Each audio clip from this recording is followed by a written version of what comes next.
చిట్టి తల్లి ఈరోజు ఏం టిఫిన్ చేసుకుందాం? ఆ? బోండా చేసుకుందామా? బోండా చేయనా మీకోసం?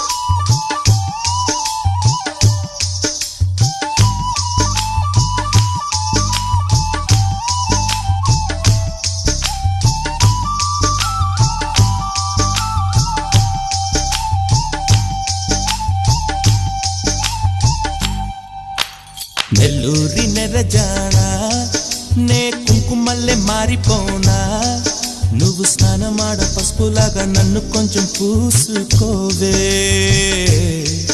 నీ అందలకు మువ్వలాగా నన్ను కొంచెం మార్చుకోవే నెల్లూరి నెరజానా నే కుంకుమల్లె మారిపోనా నువ్వు స్నానమాడ పసుపులాగా నన్ను కొంచెం పూసుకోవే